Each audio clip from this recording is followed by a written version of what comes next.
สวัสดีอีกรอบเด้อครับพี่น้องปองปายสุผู้สุคนวันนี้เฮาอยู่หน้าไอแขกพี่น้องเฮากำลังสิลงไปเบิ่งหมูแล้วพี่น้องไปเบิ่งธุรกิจหมูเพิ่นพี่น้องสิไปเบิ่งเพิ่นว่าเพิ่นเฮ็ดจังไดเพิ่นล่างจังไดเนาะไปขอความรู้จากผู้รู้เนาะพี่น้อง ลงพื้นที่ก่อนพี่น้อง ถ้าลงก็จะเป็นแบบนี้เลย อ๋อเป็น ปี แบบนี้บ่ ด อันนี้คือทางลงของ ทางลงมันเป็นแบบใดเพิ่นว่าทางลงก็สิเป็นแบบนี้เพิ่นว่า อันนี้อาจจะไม่ให้ถ้วยน้ำ อืม เป็นพวกข้าวของหมูจะละลายป่ะเดี๋ยวนี้นะ อันนี้ก็จะประมาณสักตัวแหละ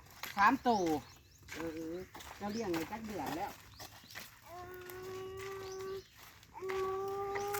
เมลาดเมลาดแล้วก็ออกลูก แม่เป็นหมูไม่ลาด เจ้าอย่าติดอ่างคือข่อยติ เป็นลูกกักโสจะได้คำนึง อืม อันหลายตัว มัน ก็สิประมาณนี้ รวยแล้วเนาะเลี้ยงหมูน่ะเนาะขายหมูน่ะ ทิวคือเป็นตาลุ่ยแต่ทิว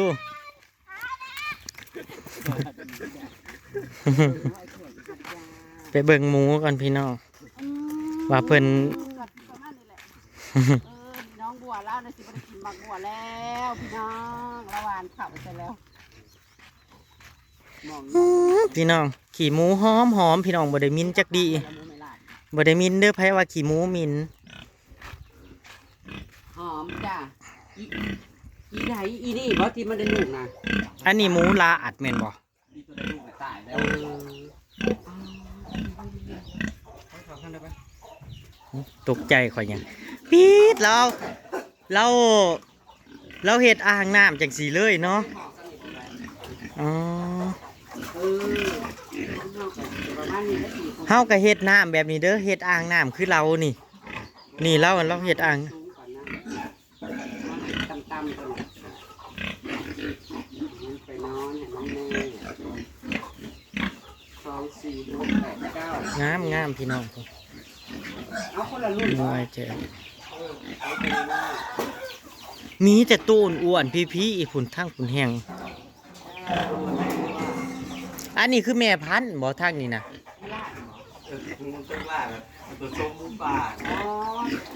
เอาแหละตุยมาเบิ่งมือน่ะนั่งเอาเมื่อล่ะบ่ มันจะเอาแม่พันธุ์ โอ้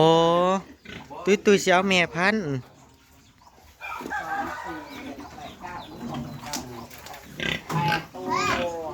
บอลเนี่ยกับเนี่ยจะอ่านเลย แล้วมากินเกือบฉัน มีแต่ตัวงาม ยาถ่ายนะฮะต้องซักทุกเดือน เพราะอัน2 เดือนปลายเขาตัดยาท่ายนั่นเองมันจะเสียนแม่พญาออก หมูพันอ้วนปานนี้ก็ยังมีเมฆญาณเนาะ อ๋อ2 เดือนละซักยาทาย ซักเนื้อซักทำกัน แบบงัวนะบอซักแบบงัวนะ อันนี้จักเดือนนายแขกอันนี้จักเดือน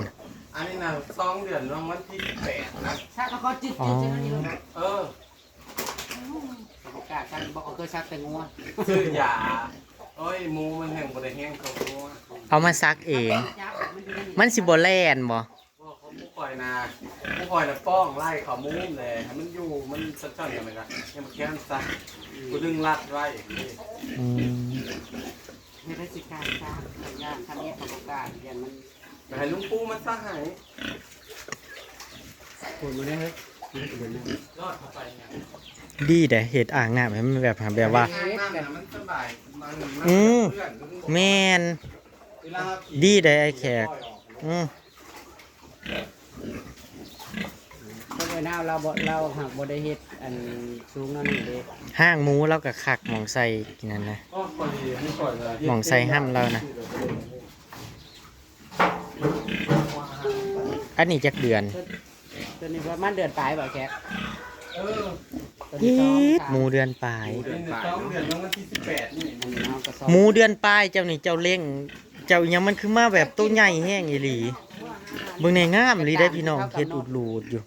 เพราะมันตาเก็บต้องนี่อันนี้มัน อันนี้2 เดือนปลาย อันนี้เดือนปลาย เ ไปเบิ่งทางผุนผุนไปเบิ่งหมู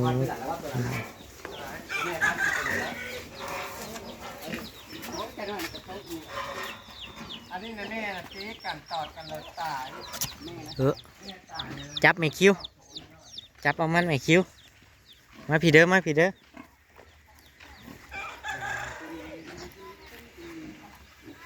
นี่นั่นคืออะไรได้ อันนี้แม่ค้ามีตัวเก็บไว้เลย เออ ตัวใดตัวอยากได้ ใช่แล้วถ้าจะเอาตัวได้ให้ก่อนเลยจะเอาเข้า เอา ตั หั ว วว่า อ๋อ เปิดตาให้เพื่อนเรา งามใดงามเนาะหมูเรา นี่ก็เอามาจ่ายเงินเหรอมื้อนี้ เราจะเอาไว้เป็นแม่พันธุ์พี่น้องตุยนั่งสิเอาแต่บูนั่งสิเอาตัวใดระหว่าง3ตัว วันเสาร์เขาจะมาเอาเขามาจ่ายเงินมื้อนี้ อืม ลงไปหน้านั่นงานปัญญา เดี๋ยวนั้นผ่านนะสิเกลงอยู่ อันนี้คือแม่พันธุ์ ตอ พี่ น น้อง นี้อันส่ง2,050 บาทนะ เออ ตอนทำเรียบร้ อี๋ อย ตัวใหญ่เลย เวลาเข้าส่งเดียว เด็ก ตอนนี้ให้ตอนนี้ จะจำเองก่อนนะ จะยิบให้มันยุบ บ่ มาเลยแล้วไม่ว่าสิบชื่อบอกยังมันบอก แต่ยาแดงใจย่างเดียวแล้วก็แล้วถ้าหำมันออก จริง เจ้าคือเก่งเลย โอ้ยจริงเลยเนาะจ้างเขาเรื่อยๆเลยก็เลยลองผิด ๆการจ้างมาในตัวมันเท่าไหร่ 10 บาทโอเค ขอจะจ้างมาได้ขอย โบกล้าเลยโบกล้าได้ ให้ผู้รู้เฮ็ดเนาะ สวัสดีพี่น้องมาหาเบิ่งมวยแขกพี่น้องเอ้ย หาศึกษาไว้ก่อนใช่ป่ะมีคนจองเหรอวะนี่ไอ้แขก จองก็แล้ว จ่ายเงินแล้ววันเสาร์เขาจะมาเอาเขามาเบิ่งเลย เบิร์ดนี่หาใดตัวเท่าใด 2,550 บาท น้อยใหญ่ ปีตัว2,050 บาท 2,050 บาทพี่น้อง คนจองเบิดเลยได้พี่น้องนี่ปีดตัวละ 2,000ไล่เบิ่งหันจักตัวนะ หมู12 ตัว 12 24,000กับ ปีด ได้600อีกเนาะปาน สะอ่อนเด้ ปีมันเป็นราคานะมันเป็นกับตัวพวกง่ายๆกว่านี้กัน อืมเนี่ยมันเป็นราคาหั่นนะ เป็นราคารีวิวนั่น ถ้าบ่เป็นราคาก็คือว่าแล้วพี่น้องกัดลุก 100 บาท ถ้าเป็นราคาก็สะอ่อนพี่น้อง ราคาจะ มันสิมีโอกาสขึ้นฮอด100อยู่บ่ ก็ทรงเฮยกัน ป ว่า ระมาณ2,000หนึ่งเนาะ1,900 1,800 ตัวนั้นคือแม่พันธุ์ จ้า อันนี้แม่มันน่ะ บอดลูกมันก่อนแล้วเราคายออกบนแล้วแต่เราหาจากรุ่นใหญ่กว่านี้ร้อยนึง เอาและรุ่นนี้แม่พันธุ์ตัวใดซะ เราไม่ตัวนี้นะ อ๋อ เคยซื้อ เรา มา ซื้อมาอย่างนั้น ซื้อมาแล้วจบอ๋อขัดตัดเจ้าไปทางตัวนั้น อันนั้นน่ะไปเอามาตะกี้ขายเพิ่นแล้วต่อมาร้านนี่มาซื้อนี่ ให้ต่อ และขายให้ตื่นตัวเท่าใด ติดเอาแบบมันง่ายมันอยากไปใช้ลูก อ๋อติดเอาวาโลด ต่อมาอยู่ อันนี้ ไป ได้จักเดือนแล้วนะ อันลูกออกนมบ่ได้เฮิงไหนอันกระทั่งใจกับมูเทิกลาดเพิ่นฮี้ขึ้นไว้แต่ก็ส้มให้แล้ว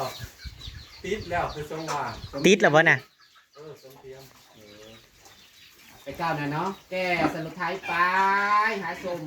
จูงไปนี่มันแก่ซัก งามอีหลีเว้าก็เว้าเด้องามแม่พันธุ์น่ะงามอีหลีนี่งาม ลูก งา มั ม นเด้นี่ก้นต้นนะ อืม เรื่องนะ เออ อันดีๆนะ พี่น้อง ว่าเอาได้ก็ได้ อืม ใช่ว่าอันไหน เบิ่งนี่อันนี้คือลูก ไว้ ลูกมันนะพี่น้อง ลูกของแม่ใหญ่เมื่อกี้ เขาทาอัน อีด ลูกหมู แล้วก็งามเนาะงามอีหลีเฮาว่างามเด้ น้อยไม่ได้อีตัวนี้นะได้ลูกนะ ใจทำคุณใจหายไป ไก่จะฟองนี่แหละ สานึ่งบอนี่นะ กินอันเบอร์ซี่นึง โมน้อยดี แต่ว่าหมูเป็นราคาอีหลีพี่น้องหมูเป็นราคาเด้อ เขาน่ะสมมุติว่าหมู12ตัวนี่คอยน่ะให้กินอันหัวอาหารเบอร์สำพุงน่ะ7 2หรือ8 2ก็เริ่มผสมเบอร์2มา ปิดเวลาเปลี่ยนกับเป็นเป็นคนละ นี่ได้เป็นขี้แดงนี่ย้อนหยังอันเขาน่ะกินแหลมท้องมันเขาน่ะแล้วมากินหัวอาหารนี่แหละเวลามันสิหุบขี้แดงมันน่ะขี้ดิบท้องเดี๋ยวเขาว่าสิไปซื้อหัวอาหารแหลมท้องมาให้มันกินเลย พี่จ่าบอกว่าสิมาเอานะเราบอกให้กินหัวอาหารแล้วก็เมื่อเขาสิใส่อาหารนี่แล้มท้องเราบอกก่อนนี่กินเลยเงี้ยนั้นกินก่อนเนาะ มื้ออื่นก็มีคนมาเอาล่ะพี่น้อง พี่อันน่ะเจ็บกันเขาขาดพูดเลยเขาต้องผสมทีละน้อยให้มันเบิดไปแล้วแต่ เจ๊ท้องปุ๊บได้เอายังให้มันกิน กล้วยซุกกล้วยเพิ่มเด้ขอยอันนี้นะ แต่เช้านะเนาะ บ่ได้ฉีดยา อืม ใกล้ถึงกระตุ้น เฮาต้องใส่ใจป่ะ หลายอย่างได้เลี้ยงก็ได้เนาะพูดถึงก็ได้อะ กะบ่ที่ว่ายากกะบ่ได้ยากเนาะ บ้านเฮาเข้าใจกับมันแหละก็คือเฮาไปเฮ็ดงานแรกๆนั่นแหละเฮาบ่ทันเข้าใจ แรกๆก็เฮายังบ่ทันละเข้าใจว่านู่นนี่นั่นเนาะมันก็สิแบบน้อยหนึง นี่นะคุณคุณ ถ้าเฮาได้เลี้ยงแล้วเฮาเข้าใจเฮาก็คอยศึกษาไปแล้วเฮาสิมีความรู้เองเนาะพี่น้องเอ้ย ท้องไปแล้วเดือนหนึงไปแล้วมันก็ง่ายหมูมันก็ค่อยเป็นยังอร่อยไหมเพิ่น แต่ก่อนเราอยู่เถียงหลังนี่บ่ จ้ะเงินจ้ะ เฮือนบ่นี่ จ้ะ อ๋อแต่ก่อนเราอยู่หลังนี่พี่น้องไอแขกเฮือนหลังนี่แต่ก่อนเราอยู่เฮือนหลังนี่วันนี้เราไปปลูกอยู่พุ่นอยู่เทิง อยู่บ้านจักปีตอนมาอยู่บ้านแล้วก็ออกบ้านปุ๊บจนอยู่ต่อจน เลี้ยงทุกอย่างทั้งงัวทั้งงัวทั้งอิหยังพี่น้องไก่เพิ่นก็หลายได้ที่เพิ่นหลาย ว่างั้นก็โส หัวยังเท่านี้แล้ว6-7ตัวน้อยขายของวาน อ๋อ น่ะ มาเลยเนี่ยอีมน ห้ามอยู่ เอเลของร้านเราบริษัทอันนั้นได้เอาขี้หมูได้รับปล่อยลูกน้องเลย อ๋อเราปล่อยลูกน้องบัว ของคอยเจอแล้วไงขุดลงเห็ดเป็นข้าวกะฮาแกะมาเกิบมะมักเอาห้าซักตาก ปล่อยนะมันบ่เฮ็ดบ่ถูกสูตร เอาไอแขกบัตรขี้ หมูบ่ถูกสูตรมันต้องไปข้างนั่นมันแค่น่ะเฮ็ดแล้วมันลงทุ่งเลยแล้วพอออกไปพอท่าห้อง ว่าพอถึงก็ได้มันไก่เฮ้ยแต่นี่มันมีน้ำในพูดเจ้ากัน ขี้มันเจ้าก็บ่ได้เอา ขี่นะครับขี่เป็นนั่นแล้วเนี่ยมันบ่ได้มันไหลลงหนองเวลา อ๋อ นอกจากว่าเฮาเห็ดเป็นอ่างที่เขาเจเน่าน่ะแล้วก็เอาแกะมะมักเอานั่น แม่นเขาก็เฮ็ดเป็นอ่างนะ คอยกะที่เห็ดอ่างนั่นคอยจะได้คุณ แม่นบ่ได้เฮ็ดบ่ได้เฮ็ดแต่แรกดิเมื่อกี้นะ อยู่จะสิว่าจะปีเลยเราเห็นมันจะได้กิน เด็กก็มันแห้งกว่ากระตักเอาอยู่เดี๋ยวบัดว่ามันบ่ได้อันขาดข้อเกี่ยวแล้วมาแล้วล่างลงมันเป็นน้ำมันไหลลงหนองจะเฮ็ดอ่างเนาะ จับไปต้องไปกินจับเงินแสนอีกเลยตอนนี้กัน วังกี้นี่ก็ได้ตั้งแสนปลายพี่น้องเพิ่นขายออกแต่ละงวดเพิ่นก็ได้หลายครับพี่น้องสองหมูเป็นราคาเนาะอืม ดูราคาหมูก็เพราะว่าเขาไล่เป็นเงินกีบเมื่อเนาะทางเฮาเอาไป30 แสนเนาะมาบอก เดินตามเบอร์ อา มา หารหมูน้อยเนี่ยแพงจักบาทจัก อ่ะฮะ อาหารน้อยนะตัวเบอร์ตัวเกลือเนี่ย790 190แต่คันหมูซ้ำนี่ก็ประมาณ73เนาะ73บ่จะเปลือน73เนาะมันนี่มันก็สิค่อยถือขึ้นบอกอาหารเนี่ย อาหารเขาเอาเบอร์2เพราะอาหารลาวอันนี้นะมันก็สิลดลง500ปลายหรือ600นั่นแหละ อาหารหมูก็มีหลายนั่นเนาะมีหลายแบบมีหลายยี่ห้อ นมเล็กน้อยแล้ว อืมมีหลายเบอร์ เบอร์2 อืมแต่ว่าหัวอาหารนี่แบบว่าเพิ่นสิมีให้เฮาเส้นเฮาหยังได้นะพี่น้องเฮาถอกเป็นงวดได้ นั่นก็พอจะพานง่ายจ้ะ แม่น ยันแต่เขาเลี้ยงลายเลยเขาเอาลงให้มันขึ้นได้เพราะว่าเขามาลงอะลูก เฮ้ยไปหาเขามารอดมาน้องแตน เราไปใส่เราไปหาไผ ไปเล่นน้ำเขามาเขาไปอยู่จะ โคตรเอาหมักง้อมดู ยกอีลีบจักลายดอก ตอนนี้เราก็ชมของคุณนั้นชมของคุณนี้ก่อนจานะจาพี่น้อง ประเทศทั้งตัวเองก็ปฏิบัติจริงเลยอ่ะ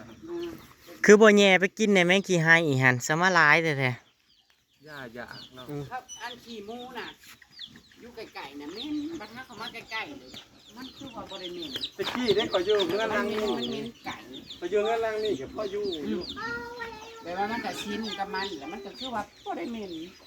บ่ได้เน้นบัดเจ้ แต่ว่าเวลาเฮาอยู่ไกลๆนั่นอยู่ไกลๆก็บ่อยู่เฮือนเขามีหุยมันก็คือว่าแม่น ลายอีหลีพี่น้องแม่งหน่อยปอก ข้าวเลี้ยงอันนี้นะมันเป็นตัวผู้กับตัวแม่นี่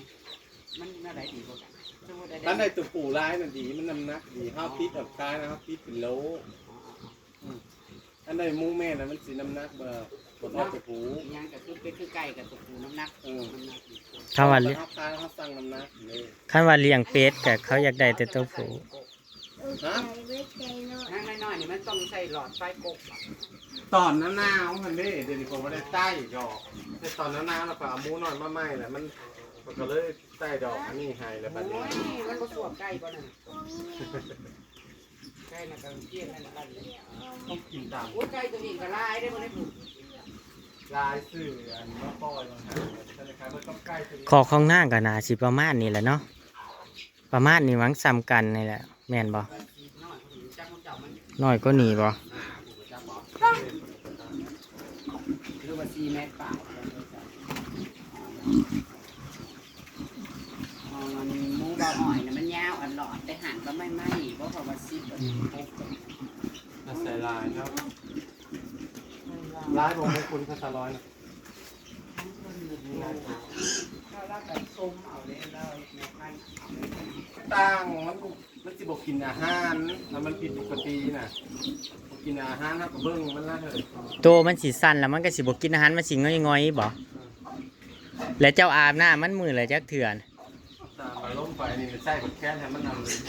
จะก้าวนาคอยนะตอนมันหนาวๆเราคงไปอาบน้ำเลย อ๋อ อาบน้ำ2 เทื่อเท่านั้นก็จะฆ่า อ๋อแต่ว่าข้อของเจ้าเนี่ยมันดีอย่างหนึงแบบว่าน้ำมันไหลลงพุ่นเนาะเฮาสีดแบบล้างมันสิสะอาดเด้ว่ามันไหลลงพุ่นเลยเด้ มันจะต้องเฮ็ดถ้อยเรื่องของ อ่า เฮ็ดคอยขนาดมาเบิ่งของผม น่าจะ